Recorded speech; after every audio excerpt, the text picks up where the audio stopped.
इन दिनों social media पर Chhaava film छाई हुई है। फिल्म की कहानी मराठा साम्राज्य के छत्रपति संभाजी और मुगल शासक औरंगजेब के बीच सत्ता की लड़ाई को लेकर है।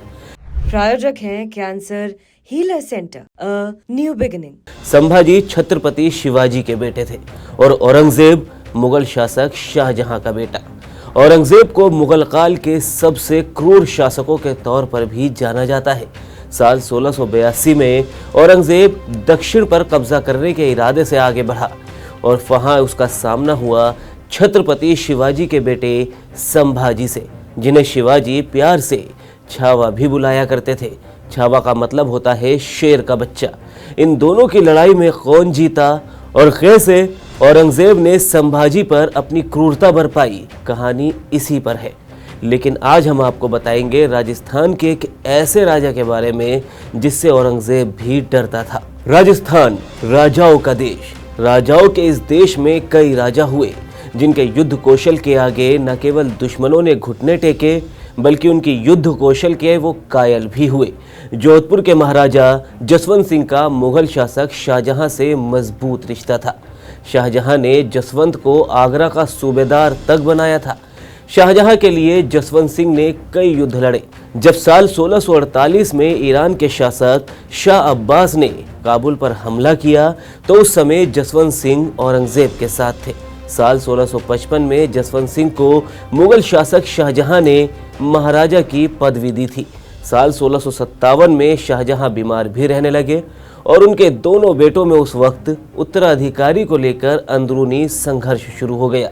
जसवंत सिंह शाही सेना में थे, लेकिन उनके संबंध औरंगजेब और दारा शिकोह दोनों से ही मधुर थे।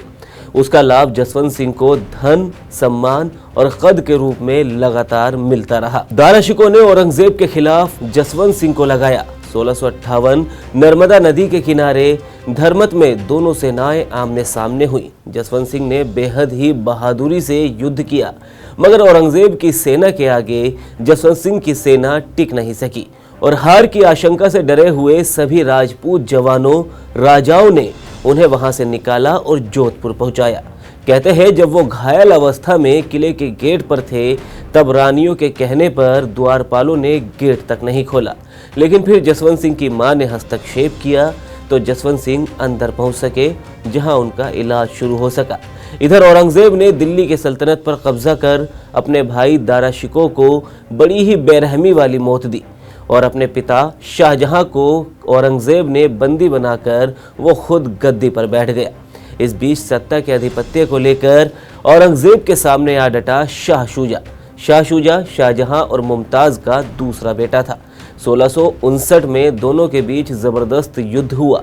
इस युद्ध में भले ही जीत औरंगजेब की हुई हो, लेकिन उसे सेना के साथ ही भारी नुकसान उठाना पड़ा और इसकी वजह बताई जाती है जसवंत सिंह को। कहते हैं कि कोड़े के इस युद्ध के बाद जसवंत सिंह वापस जोधपुर लौट आए। ये बात औरंगजेब को पता चली, लेकिन माना जाता है कि वो जसवंत सिंह से कोई बैर नहीं लेना चाहते थे।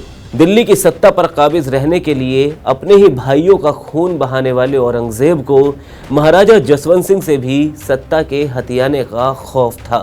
कहते हैं इसलिए महाराजा जसवंत सिंह को औरंगजेब ने हमेशा अपने से दूर युद्धों में ही व्यस्त रखा।